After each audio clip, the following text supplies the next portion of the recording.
Hello बच्चों, तो चलिए इस प्रश्न को पढ़ते हैं। शीर्षों ए 1,1,2, बी 2,1,3 तथा सी 1,-1,3 वाले त्रिभुज का अंतः केंद्र है। तो यहाँ पर देखो, मैं चारों विकल्पों में से सही विकल्प का चयन करना है। तो प्रश्न में आगे बढ़ने से पहले इस प्रश्न से संबंधित जो मुख्य उदाहरण है उसकी हम चर्चा कर लेते हैं। तो देखो, मुख्य उदाहरण क्या हो जाएगी। अगर ए बिंदु है जिसके निर्देशांक x1, y1, z1 है, ठीक है। बी बिंदु है जिसके निर्देशांक है x2, y2, z2, और सी बिंदु है जिसके निर्देशांक है x3, y3, z3, ठीक है। तथा तथा त्रिभुज त्रिभुज ए बी सी की जो भुजाएं हैं, त्रिभुज ए बी सी की भुजाएं भुजाएं ए बी सी होने पर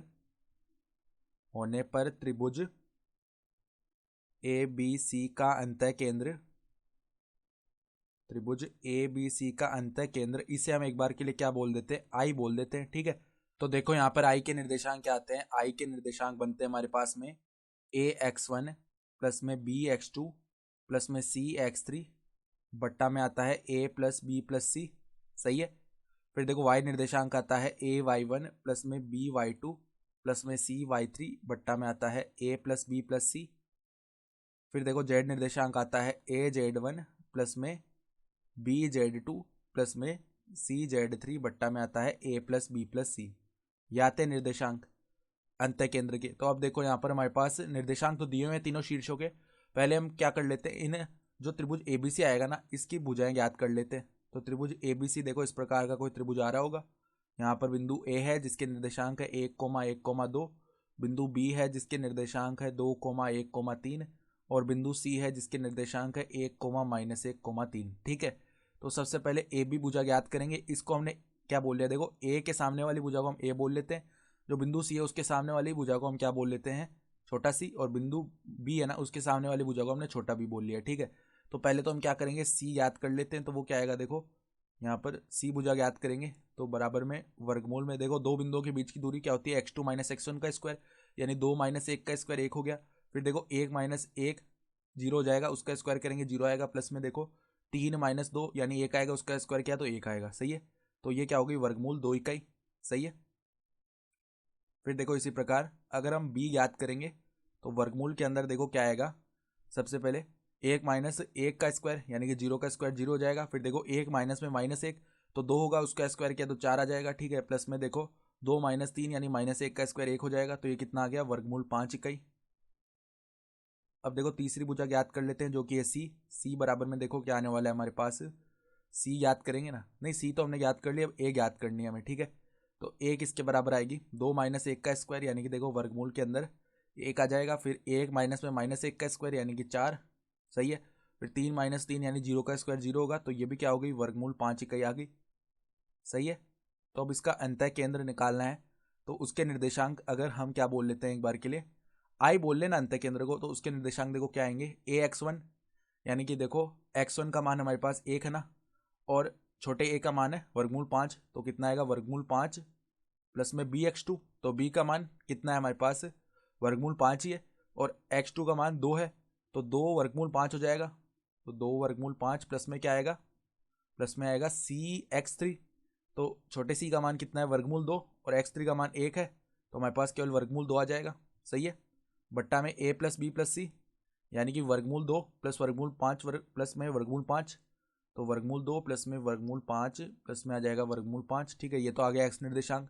फिर देखो वाई निर्देशांक क्या बनेगा हमारे पास, ए वाई वन, तो वाई वन का मान कितना है, 1 है, तो a गुणा हुआ यानी वर्गमूल 5 गुणा हुआ 1 से, तो वर्गमूल 5 आएगा।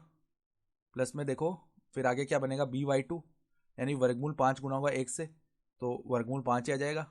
प्लस में देखो सी वाई थ्री यानी कि सी का मान देखो कितना है, वर्गमूल 2 है, ये गुणा हुआ 1 से, सही है। तो यहाँ पर देखो 1 से नहीं माइनस 1 से गुणा होगा, क्योंकि वाई थ्री का मान माइनस 1 है ना, तो माइनस का क्या आ जाएगा हमारे पास में, वर्गमूल 2। तो माइनस में क्या बनेगा, वर्गमूल 2 आएगा, तो यहाँ पे माइनस का वर्गमूल 2 लिख लिया। बट्टा में ए प्लस बी प्लस सी होने वाला है, तो वर्गमूल 2 प्लस में वर्गमूल 5 प्लस में वर्गमूल 5, ठीक है। ये हो गया हमारे पास वाई निर्देशांक। फिर देखो क्या करते हैं हम, इसी प्रकार हम क्या करने वाले हैं, जेड निर्देशांक लिख लेते हैं। तो वो देखो किस प्रकार से बनेगा अब हमारे पास, इसको थोड़ा सरल करते हैं आगे। तो देखो जेड निर्देशांक क्या बनेगा अब, यहाँ पर ध्यान से देखना, जेड निर्देशांक बना लेते हैं अब। तो वो आ जाएगा, देखो किसके बराबर आएगा, पहले AZ1 यानी कि वर्गमूल 5 गुणा 2, तो 2 वर्गमूल 5। फिर देखो आगे क्या बनेगा, फिर देखो आगे हम क्या ज्ञात करते हैं, AZ1 तो हमने लिख लिया, यहाँ पे देखो AZ1 का मान तो हमने लिख लिया, देखो क्या आने वाला है 2 वर्गमूल 5। फिर BZ2 लिखेंगे ना, यानी कि वर्गमूल 5 गुणा होगा किससे, Z2 का मान है यहाँ पर 3, ठीक है, तो 3 गुणा हुआ किससे, वर्गमूल 5 से, तो 3 वर्गमूल 5 आएगा प्लस का, सही है। फिर देखो प्लस में क्या आ जाएगा, CZ3 यानी कि वर्गमूल 2 गुणा होगा 3 से, तो 3 वर्गमूल 2 बनेगा ना यहाँ पे, और बट्टा में A प्लस बी प्लस सी यानी कि वर्गमूल 2 प्लस में वर्गमूल 5 प्लस में वर्गमूल 5 ये बनेगा। तो अब देखो यहाँ पर इनको हम जोड़ लेते हैं, तो 2 वर्गमूल 5 प्लस में वर्गमूल 5 हो गया 3 वर्गमूल 5 प्लस में वर्गमूल 2, बट्टा में देखो यहाँ पे वर्गमूल 2 प्लस में 2 वर्गमूल 5 बनेगा, सही है। कोमा में यहाँ पर देखो 2 वर्गमूल 5 माइनस में आ गया वर्गमूल 2, बट्टा में देखो यहाँ पर वर्गमूल 2 प्लस में 2 वर्गमूल 5 आ जाएगा, सही है। कोमा में देखो अब यहाँ पर क्या बनेगा हमारे पास, 2 वर्गमूल 5 और 3 वर्गमूल 5, ये तो क्या हो गया 5 वर्गमूल 5 प्लस में 3 वर्गमूल 2, बट्टा में देखो यहाँ पर वर्गमूल 2 प्लस में 2 वर्गमूल 5 ही आ जाएगा, सही है। तो ये हमारे अंतः केंद्र के निर्देशांक आ गए। तो अब हम विकल्प देखें ना, विकल्प देखेंगे तो A B C तीनों ही विकल्प यहाँ पे नहीं होंगे, यानी विकल्प जो D है ना, उपरोक्त में से कोई नहीं हमारा सही विकल्प आ रहा है। तो आशा करता हूँ कि आपको ये प्रश्न समझ में आया होगा। धन्यवाद।